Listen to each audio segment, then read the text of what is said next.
नमस्कार दोस्तों, मैं हूं आपका दोस्त आपका होस्ट आर के और आप देख रहे हैं आर के ट्रेडिंग। तो दोस्तों तारीख है 27 अगस्त 2024 और यहां पर 28 अगस्त 2024 के लिए यानी कि बुधवार वेडनेसडे के लिए 3 स्टार सेक्शन में 3 स्टॉक्स इंट्राडे के लिए सेलेक्ट कर लिया है। उसके इंट्राडे लेवल बताऊंगा, लेकिन डिस्क्लेमर ध्यान से सुनिए, कोई पर्सनल बाइंग और सेलिंग की सलाह यहाँ पे नहीं दे रहा हूँ। अगर आप ट्रेड करते हो उन स्टॉक्स और उन लेवल पे तो कृपया अपने फाइनेंशियल एडवाइजर से जरूर सलाह मशवरा करें, क्योंकि आपके लाभ और नुकसान की जिम्मेदारी मेरे या मेरे चैनल की बिल्कुल भी नहीं होगी। बाकी आप मेरे आर के ट्रेडिंग मोबाइल ऐप, आर के ट्रेडिंग टेलीग्राम चैनल, साथ ही आर के ट्रेडिंग व्हाट्सएप चैनल को ज्वाइन कर सकते हैं free of cost live market में कॉल्स के लिए। तो देखिए, सबसे पहला स्टॉक्स बताऊं, उसका नाम है JSW स्टील। इसका सिलेक्शन रीजन देखिए कि जैसे ही ये अपने हायर जोन के पास पहुंचा है ना, 52 वीक हाई के आसपास में पहुंचा, वहां से ये 2 से 3 बार ट्राई कर रहा है ब्रेकआउट करने का। देखिए, एक बार यहाँ नहीं सस्टेन किया, फिर उसके पास में ठीक बराबर से गिरा है ना। और आज भी देखें, जब लास्ट दिन यानी कि कल ये ऊपर क्लोज किया था, लेकिन आज वापस उसके नीचे आ गया, यानी कि आप कह सकते हैं कि ये वाला जो एरिया है इसका अभी रेजिस्टेंस बना हुआ है। अब चूंकि एक प्रॉफिट बुकिंग कैंडल बना है और प्रीवियस डे के हाई के आसपास से गिरा है, मुझे एक नेगेटिव पॉइंट बन सकता है, क्योंकि क्लोजिंग भी जो है बिल्कुल अपने लो के पास में कर रहा है। देखिए, क्लोजिंग है 944 का और लो लगाया 942 पे 75 पैसे यानी कि 943 का। तो आप कह सकते हैं कि क्लोज इक्वल टू लो है, इसके वजह से ये बेयरिश है। तो अगर ये बाउंस कर जाता है मान लीजिए किसी कारणवश और 948 के ऊपर निकलता है, तभी खरीदारी बनेगा, अदरवाइज नहीं बनेगा। ज़्यादातर सेल का साइड में जा सकता है, लेकिन अगर ये 948 के ऊपर निकलता है तो एक बाइंग अपॉर्चुनिटी भी बन सकता है। स्टॉप लॉस जो होगा वो 942 942 का लेके चलेंगे, और जो टारगेट होगा पहला वो 954 954, दूसरा 960 960 और तीसरा 966 966 का। इन केस अगर ये प्रॉफिट बुकिंग में फंसता है, नीचे आता है और अपने लोअर जोन को ब्रेक करता है, तो हम लोग सेल करेंगे, सेल बिलो 940 940 के नीचे बेचेंगे। जो स्टॉप लॉस होगा वो 946 रुपए का होगा, 946 का, और जो टारगेट होगा वो 934 934 रुपए का, दूसरा टारगेट 928 928 का, तीसरा 922 922 रुपए का।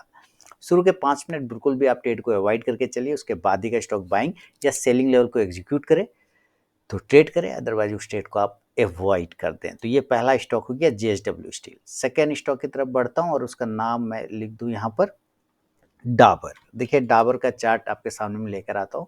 सबसे पहले सिलेक्शन रीजन की बात करेंगे, इसको 15 मिनट के टाइम फ्रेम पर देखेंगे, और 15 मिनट के टाइम फ्रेम पे आप जरा देखें तो ये कई बार एक ही जगह पे सपोर्ट ले रहा है। देखिए, एक, इसी के आसपास में 2 3 4, यहाँ पर मल्टीपल टाइम 5 6 और फिर उसी जगह पे 7।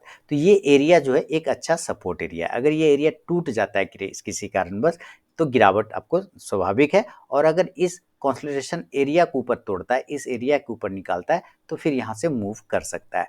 तो मान के चलते हैं कि पहले ये ऊपर तोड़ रहा है, एक कंडीशन 646 के ऊपर बनेगा बाइंग का, बाय अब 646 646 के ऊपर। स्टॉप लॉस 642 642 का लेंगे, और जो टारगेट होगा वो 650 650, दूसरा 654 654 और तीसरा 658 658 का।